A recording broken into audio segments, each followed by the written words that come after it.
Hey everyone, my name is Mike, and welcome to Crooked Commander, the show dedicated to showcasing some of the most interesting hidden gems of Commander deck building.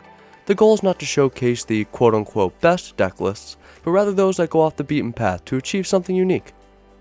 For this episode, I'm going to discuss what is considered amongst my playgroup to be the best deck I've ever built. This is another deck that I initially didn't think would fall into the unique category until I took a deeper look at not only the spells I play compared to others, but the overall focus of the deck. The commander is Calix, Guided by Fate.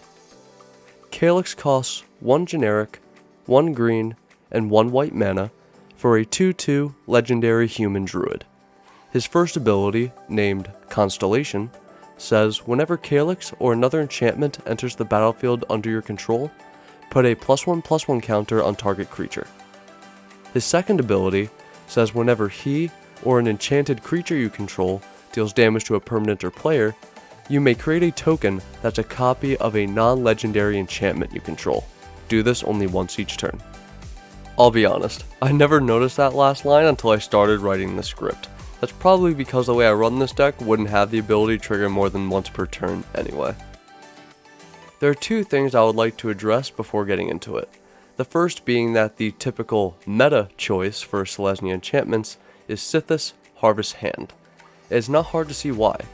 It's only 2 mana to cast, and it comes with card draw built right into it that can easily be exploited with all of the cheap mana value, powerful enchantment options available in these colors. But I believe with the right build, Calix could give it a run for its money, and it's almost entirely due to his second ability. An ability that I regularly miss the trigger on, bringing me to point number 2. I regularly forget about it and miss the trigger due to it feeling entirely unnecessary. I would still consider Calix a decently powerful enchantment commander with only his first ability and mana value. You'll understand why this ability sets him over the top once you see the types of enchantments I choose to run. There isn't much of a backstory to this deck's creation, so I'll make this quick. If you watched the episode on Zaxara, you'll know that before I built him, I was initially going to make an Enchantress Voltron strategy using Tuvasa the Sunlit. The want for an enchantment-based strategy never went away, simply put on the back burner for a while. When I decided to revisit it, I decided I wanted to have this deck fill out the Selesnya slot for my quest to have a deck of every 2 color combination. This led me to 2 options: Sithis and Calix.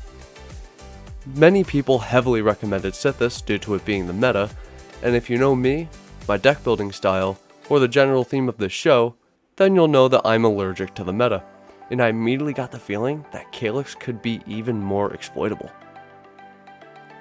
Calix, counting on enchantments, aims to cast enchantments with a heavy focus on +1/+1 counter synergy to take full advantage of his first ability, and then copies those enchantments with his second ability for an explosive Enchantress Voltron strategy.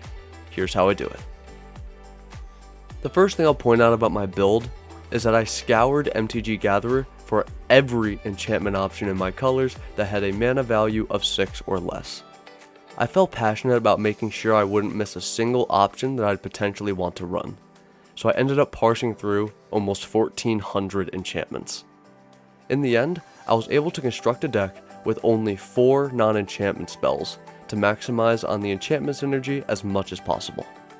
You'd be surprised how many different boxes enchantments in just these 2 colors can check. Like many of my decks, I have the spells split into 6 main categories: Ramp, Draw, Protection, Removal, Pump, and Combat Tricks. Starting with Ramp, this is the first deck I've ever constructed that ultimately decided against running cheaper mana rocks and focus solely on enchantment-based ramp options, even if they may cost a bit more to cast. This is the first deck I've ever built without Soul Ring. The options I chose are mostly auras that I can attach to my lands to allow them to tap for additional mana, some of which also provide +1/+1 counters when played. Fertile Ground, Grafted Growth, New Horizons, Overgrowth, Utopia Sprawl, Wild Growth, and Wolf Willow Haven. The 2 standout pieces are Jukai Naturalist, which is an enchantment creature that reduces the cost of enchantments, and Sanctum Weaver, who can tap for a mana equal to the number of enchantments I control. Moving on to the draw section, the options I chose provide a variety of ways to draw more cards based on certain circumstances. These first 4 all draw me a card when I cast an enchantment or one enters the battlefield. Argothian Enchantress, which is the first of 4 non-enchantment spells, Eidolon of Blossoms, Enchantress's Presence, and of course, Sithis Harvest Hand, which is the only enchantment in this deck outside my commander that I can't copy using Calix's ability due to it being legendary. I've also included Concord with the Kami, which provides an additional option to grant a +1/+1 counter, Season of Growth, which draws a card when I target a creature with a spell, Stocking the Pantry, which gains supply counters I can use equal to the number of +1/+1 counters I gain, and Thickest in the Thicket, which will double the number of +1/+1 counters on a creature when it enters, and lets me draw a card on my end step if I control the creature with the highest power. After that first ability resolves, this is rarely not the case. Next up is Protection. Your opponents are going to try and stop Calix however they can, and this section is dedicated to making that as difficult as possible, as well as limiting their ways of dealing damage back to you in retaliation.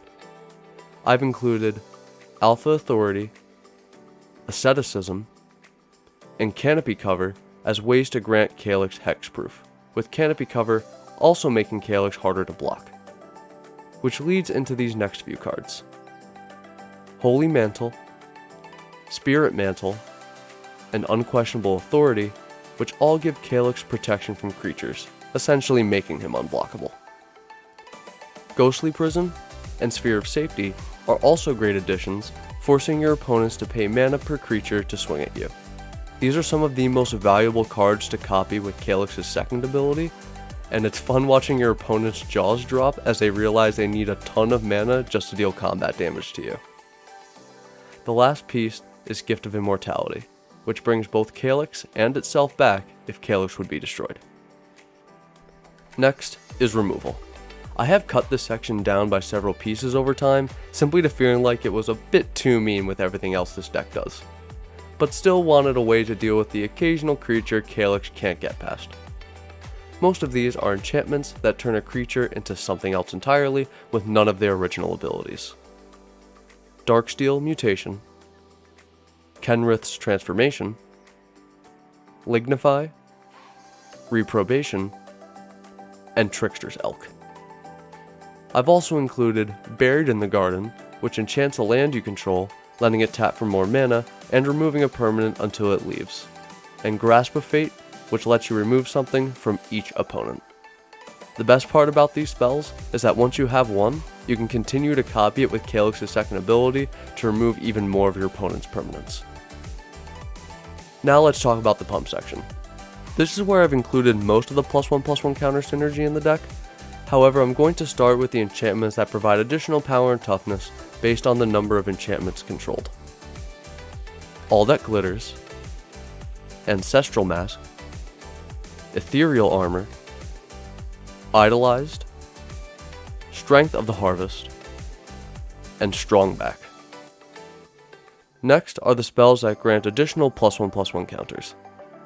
Builder's Talent, Hydra's Growth, Innkeeper's Talent, Optimistic Scavenger, which is the second of 4 non-enchantment spells, Ozolith, the Shattered Sanctum, which is the third of 4 non-enchantment spells, Predatory Hunger, Secret Arcade / Dusty Parlor, and Sparring Regimen. The final subsection are the spells that increase the number of +1/+1 counters I get when I would receive them, and/or allow me to increase the amount of tokens I get when I would receive those. I was initially going to split these into 2 separate subsections until I noticed a considerable overlap between them. Anointed Procession, Branching Evolution, Doubling Season, Hardened Scales, Parallel Lives, Primal Vigor, and Weaver of Harmony. Next are the combat tricks. Having Calix be huge is great and all, but it means nothing if he can be chump blocked. These cards focus on letting Calix attack through or around your opponent's creatures. Armadillo Cloak, Audacity, Indomitable Might, Power Fist, which is the 4th and final non-enchantment spell I run, Primal Frenzy, Rancor, Rune of Might, Shield of the Oversoul, Soaring Lightbringer, and Unflinching Courage. That just leaves the land base. Starting with the lands that tap for both of Calix's colors, I chose Command Tower, Bountiful Promenade, Branch Loft / Boulder Loft Pathway, Brushland, Fortified Village, Horizon Canopy, Hushwood Verge, Razor Verge Thicket, Sungrass Prairie, Sunpetal Grove, Temple Garden, Windswept Heath, and Wooded Bastion. I've also included 3 utility lands in Gavany Township, which lets me pay 4 mana to put a +1/+1 counter on each creature I control, Hall of Helios Generosity, which provides some enchantment recursion, and Tyrite Sanctum, which also lets me put a +1/+1 counter on target creature and add God to their creature types, and then put an indestructible counter on target God. Taking a look at the mana costs versus production, it leans heavier green, so I round out the mana base with 12 forests and 7 plains. Now let's talk about this deck's shortcomings and flaws. When I first started working this deck out, I ran several other creatures that benefited from the number of enchantments I controlled. After deciding to cut them in favor of a more Voltron strategy, I found that after dealing a devastating blow to an opponent, I was left completely wide open during my opponent's turns, which has often led to my losing of the game. The deck does have some vigilance-like effects and ways to make it hard for your opponents to swing back, but not enough are included in its current form to consistently work around that flaw, which is definitely something I'm keeping under consideration as I continue to improve this deck, as I will admit that this is one of my more recent builds and doesn't have the time behind it like most of my others so far in the series. Alright, here we are on EDHREC, hashtag not a sponsor. I've got Calix set as the commander and my deck list loaded, so let's test and see just how unpopular the deck is. Of course, when you first hit submit, it's going to show you the recommendations, cards that it recommends you run based on what other Calix decks you're running. But we want to go over to your deck just to see how unpopular the deck is. And as you see up here, we definitely are starting with some higher numbers. Just as a reminder, so this number 90 under Sparring Regimen basically means that roughly 90% of Calix decks do not run this card. Now you're going to see a lot of these high numbers for a little while, but then you're going to see like this immediate drop off. So it's not the most unique deck I've ever run. It definitely does run a lot of cards that aren't even showing a score here. That means that nearly every single Calix deck are running these, last few cards here at the bottom, which is kind of to be expected. Like I said, I initially wasn't even expecting this to even qualify for this episode, but part of me is really happy that it is. So let's go over to his normal EDHREC page. I kind of want to point this out, and it could just be that people aren't, categorizing their decks properly, but I'm not sure. But as of the, a little over 2,400 Calix decks that exists, only 11 are +1/+1 counter synergies. Now I get it, there are a lot of cheap auras to run just to make him huge and probably also win through Voltron strategy. But I feel like I'm trying to change the meta here, because if you really think about it, it's like the amount of things I can grant +1/+1 tribal synergy and enchantment tribal synergy, that Venn diagram is real close to a circle. And I think that's why the deck does really well. I don't really have to have a specific theme when it comes to this deck list, because enchantments are the theme, and most of my enchantments care about 1/1 counters, or just buffing him in general. So that's really what I wanted to point out here, so let's go over to my full deck list here on Architect, also hashtag not a sponsor. So, you just watched the video, you do see this maybe board over here, because I did mention I am still trying to improve this deck as I go. So if you pop into this deck list, a link should be in the description at a future date. You may see a few differences. Like, I'm already thinking about maybe cutting Concord with the Kami for Well Rested here. And I'm probably going to cut Asceticism for Sheltered by Ghosts. Alright, but without further ado, let's go ahead and get into this playtest. Alright. So I typically want access to at least 3 mana by turn 3, just so I can get Calix out on time. So I think this is fine to start out with. So let's keep this and see how we do. This is not scripted, I am not redoing this over and over again. Just an average game with an average hand. So let's start with this forest. Tap it, and we'll cast Wild Growth, enchanting the forest. So now we'll tap for an additional green. We get to come over here, so our turn count. So now let's go into turn 2. Draw. Alright,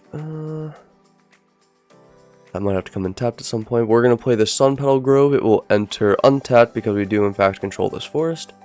We're going to tap that for a white and 2 green, and we're going to bring Calix Guided by Fate into play. So Constellation is going to trigger since he enters. I can put a 1/1 counter on target creature.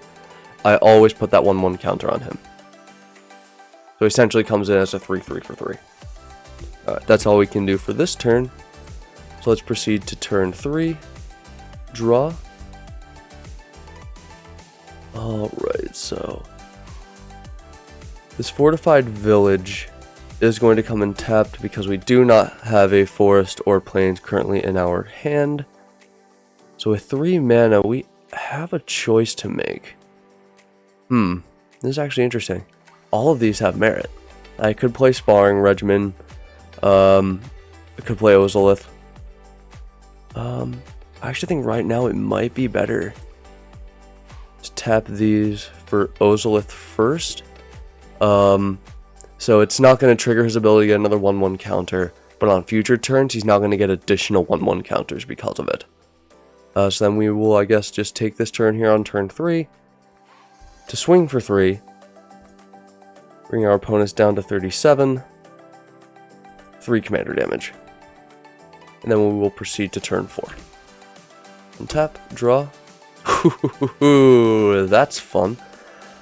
Alright. So now, I think, yeah, I'm going to tap that for a green to cast Hardened Scales. If one or more +1/+1 counters we put on a creature you control, that many +1/+1 counters are put on it instead, which is essentially the same ability as Ozolith, and since this is an enchantment entering, it's going to trigger his ability. So that's going to be the initial one that he gets for the enchantment coming through, and then an additional 2 from both of these cards. So he's going to get 3 +1/+1 counters just from casting that enchantment. And now, still with 3 mana, I think now, yeah, let's go ahead, tap that for a white and 2 green, and we will cast Sparring Regimen. It says when it enters you can learn, but nothing can happen with that, really. We're just focused on this other ability. When you attack, put a +1/+1 counter on target attacking creature, and untap it. I did look at the rulings for this card. Untapping it does not remove it from combat. It just basically, it's like Vigilance at home, essentially. So, but that is an enchantment entering play. So he's going to get another 3 1/1 counters from his Ozolith's and Hardened Scales abilities, making him a 9/9. I'm now going to enter combat, swing with him. Sparring Regimen is going to trigger, putting a 1/1 counter on him, which again is going to get boosted by Ozolith and Hardened Scales, which is going to be another 3 +1/+1 counters, and we untap it. Damage is going to go through, being 12 damage. Bringing our opponents down to 25 life, and 15 commander damage. Let's move on to turn 5. Draw? Okay. Yeah. So I think we essentially have the game here through commander damage, but I will go ahead and tap 3 to equip Hydra's Growth. So that is going to enter, giving him a +1/+1 counter off Calix's ability, meaning it's going to be 3 +1/+1 counters. But also, when Hydra's Growth enters, it says put a +1/+1 counter on enchanted creature, which is going to be increased by 2 again, being another 3. Alright, and then we would of course enter combat. Sparring Regimen is going to trigger, giving him another 3 +1/+1 counters, and untapping it, dealing 21 commander damage. If I had done the math ahead of time, I could have been like, okay, you're sitting there at 15, I'll save you for another turn, let's knock out someone else who isn't expecting it. Unfortunately, yeah, there are no combat tricks, so in a vacuum, this wouldn't be the most effective strategy. Someone would probably have a chump block by now just to survive, but this is really just to show kind of how explosive this can get very easily. This is a turn 5 win, at least against one opponent. So yeah, I hope you enjoyed this episode and this playtest, and thank you all again. Thank you so much for watching this season of Crooked Commander. This has been a blast to make, and I look forward to making more. There will be some new content coming soon regarding the decks in this season, but no official date as of yet for that or Season 2. Thank you all again, and as always, happy deck building.